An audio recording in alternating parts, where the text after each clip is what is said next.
Kerry-Ann Jenkins is part of the creative team behind SAIF. It's called, SAIF is an acronym for South Australian Information for Freedom. And Kerry's going to come on the show in just a minute just to tell us all about their new campaign. It's the Welcome All campaign, which involves providing businesses with posters featuring green hearts on them and the message, Welcome All, No Discrimination. Now, if you've been out to the shops, you'll notice that the QR codes are taken down, which is fantastic, not so much for hospitality and pubs and the like, but we're on our way to becoming less problematic in shops. There'll be less arguments over whether somebody's wearing a mask or they choose not to. Obviously, people that are wearing a mask are not going to get into any arguments, but there are people that choose not to wear a mask, whether they've got an exemption or not, and it's causing quite a bit of division in the community. So we want to be able to promote unity, have a peaceful society, ideally where there's no discrimination. So this is a fantastic idea. Check them out if you haven't already seen them on the retail shop walls. They were bright green hearts, and just asking you if masks are not worn, it is assumed that you are exempt. It's a fantastic initiative. I'm losing my voice, but I've got Kerry-Ann on the line. Morning, Kerry-Ann. How are you going? Oh, I'm good, Jonathan. How are you? Very good. Now, how did it all come about? Can you give us a little bit of background about where you drew your inspiration for this fabulous initiative from? Yes, definitely. So it started, I'm in human resources, just to give you a little bit of background to myself. And I've been doing that for 20 years, and I run my own small business here in Adelaide, and I look after businesses that don't have their own HR department. And when the pandemic began, obviously, like everybody, I kept a really close eye on what was happening. And one of the things people used to say to me when the COVID-19 vaccination came along was they were concerned that it would be mandated in the workplace. And I'm not unfamiliar with vaccinations being part of the inherent requirement of a job.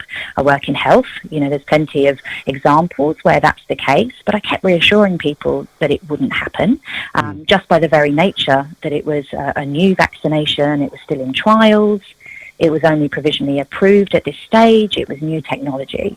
So I kept reassuring everybody. And sure enough, the COVID-19 vaccine was mandated in the workplace. And so that's what I sort of called my entry point. And I thought, well, here I am with 20 years of human resource experience. I need to help these people that are being threatened to lose their job. So I spent a lot of time working with people to do my very best to help and support them to keep their job. And whilst doing that, I met some of the most incredible people along the way that stood in the same place as me, which was just one of choice, freedom of choice, that's all. Yeah. And, we connected. And there was so much activity. So there was me over here, working with these individuals that were under the threat of losing their job.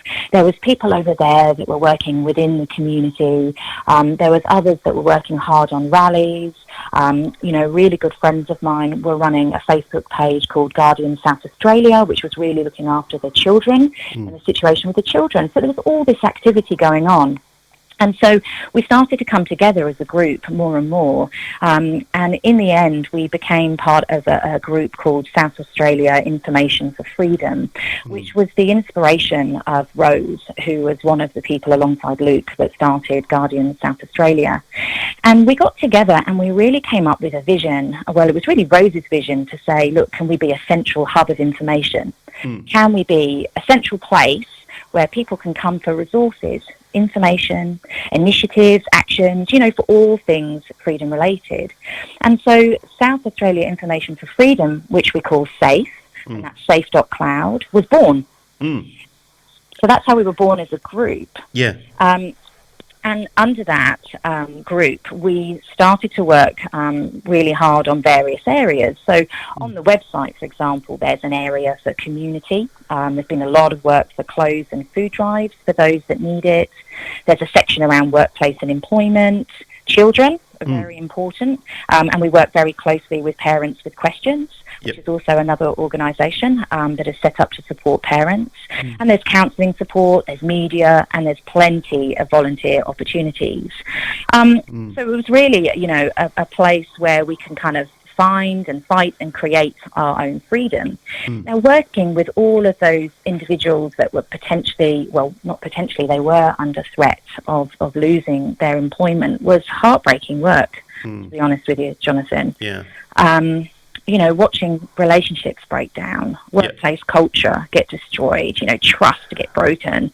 It was difficult, watching people begging, SA Health for exemption so that they could preserve their choice to not be vaccinated at this time was very difficult. And, I really wanted to continue to support people, but also really do something positive and work with businesses that weren't interested in segregation, discrimination or mandating.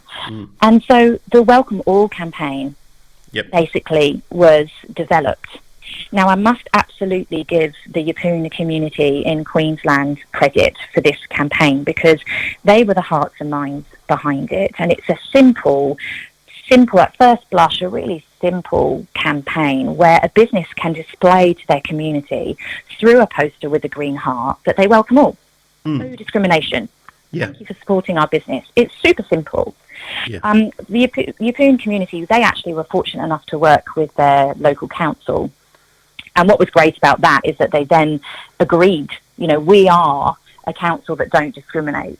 We don't have that opportunity, unfortunately, in South Australia at this time to do that with our councils. No. But the other group that's been working really hard is there's a team already in Port Lincoln that have been frosting the whole of the area in green Welcome All hearts. They've already been out there doing it. So we thought at SAIF, what we'll do is we'll take this great idea, we'll take this great work, and what we'll do is we'll coordinate it across the whole of South Australia. Yeah. And you've got something like just under 500 volunteers now working with you?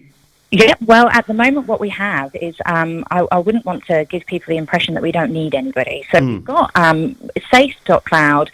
You can register to be a volunteer there, and we're really fortunate. We've just got under 500 people that have registered. Now, they're doing lots of different things already. So signs down the street, they're doing letterbox drops, they're giving people information that you'll never find, on mainstream media. But we are actually calling out still for volunteers because we want to get these posters out into businesses up and down, left to right, across the whole of South Australia, including regional. So what we're doing is we are producing and distributing these posters to volunteers, and they are talking to their local businesses, the businesses that are on their doorstep. Yeah. And they're basically just having a conversation, and they're giving the business something. We're not there to take anything from them. We're saying, would you like to display to your community that you welcome everybody?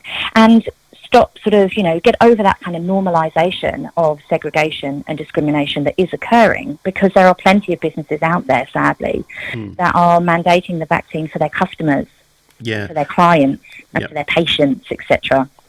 Has there been any sort of pushback from the businesses with the message, if masks are not worn, it is assumed you are exempt? Is that? Yes, that's an excellent question, right? So some businesses have gone, well, hang on, we don't want to upset the apple cart, we don't want to get in trouble. Yeah? Okay. Yeah, definitely. So I'll tell you a little bit about that because it's a really good question, and I'd like to put people's minds at ease because we've got 4 different varieties of posters.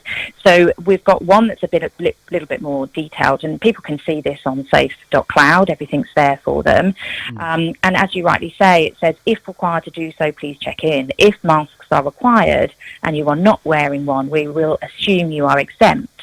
Now, I've gone to businesses, I've done my local area, and those that aren't comfortable with that, they just put up the Welcome All No Discrimination heart. Yeah. So they've got choice.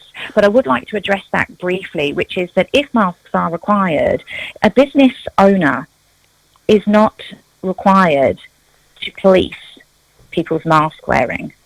They can choose to let people go if they don't have a mask because they'll assume they've got an exemption. Or another option, which my clients do, which is simply to say, oh, hi, would you like a mask? Oh, no, I'm exempt. Okay, thank you.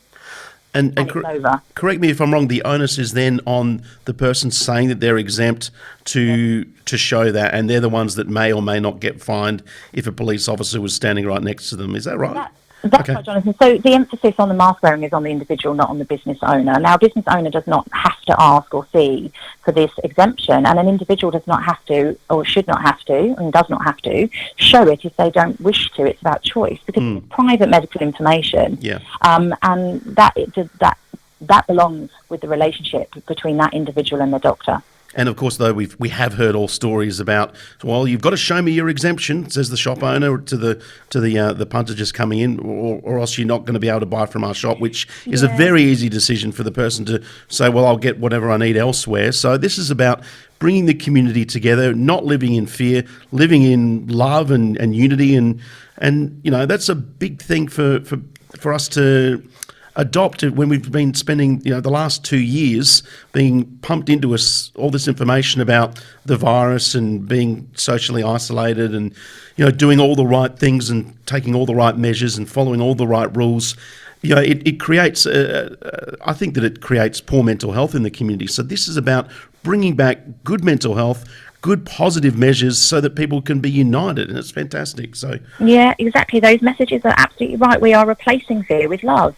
We are living in a situation at the moment where we've got more restrictions, more PPE, with the highest vaccination rate, one of the highest in the world, and our businesses are restricted. They're under enormous pressure. People are suffering severely through the restrictions. Mental health, the economy is struggling. We've got situations where we've got elderly people alone in their room. We've got new dads unable to visit their newborn baby after they've been born. We've got many situations which the impact of these safety restrictions that have been put in place for this virus, which has an enormous recovery rate, the impact is something that we need to address and we need to heal.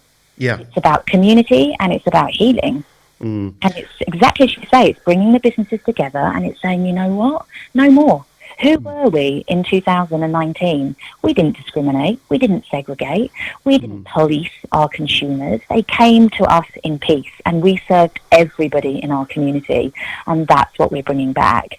And it isn't just about vaccination choice. It's about choice to stand in choice. That's what it's about. It's not about trying to attract people choosing not to be vaccinated. It's about attracting everybody that stands for choice.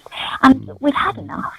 Enough is enough. Yeah, one of the things that I've noticed is that we're leaning towards, we've had racism before, we're getting maskism, not the Marxism, but maskism and vaxism and, those sorts of divisive attitudes in society can just go. And this is one step in the right direction for it all to go. And if people do want to donate to help you, Kerry Ann, then they can, $5 will buy 20 posters. So exactly. How can people do that?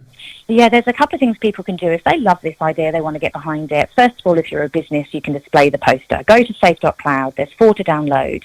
We also have an image which they can use on their website or they can put on their email signature. They can share the campaign widely. If you'd like to volunteer, we'd ask you to get in touch with us, and you can do that by emailing business@SAIF.cloud, and SAIF is SAIF, so business@SAIF.cloud. And as you rightly mentioned, we are looking for donations because we would like to print and distribute these posters. We've just finished our first batch of printing, and we've given out 1,000 posters, and we would like to print 20,000. And we would like to distribute that to over 100 volunteers across South Australia, and we are going to need money for that. So if you go to SAIF.cloud, there's a donate button just underneath the green heart. And as you rightly say, Jonathan, just $5. People want to do something. They want to get involved. And if they haven't got the time or they don't really think talking to businesses is for them, chuck us $5, 20 posters, that 20 businesses that are showing that they welcome everybody and that enough is enough.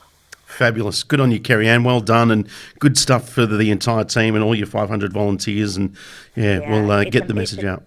Sorry, thank you, Jonathan. It is a team effort. Yeah, it's a hard-working team at SAIF. Yep, fantastic. SAIF.cloud. Check it out and support this initiative, and we'll help bring more love to the Flurio.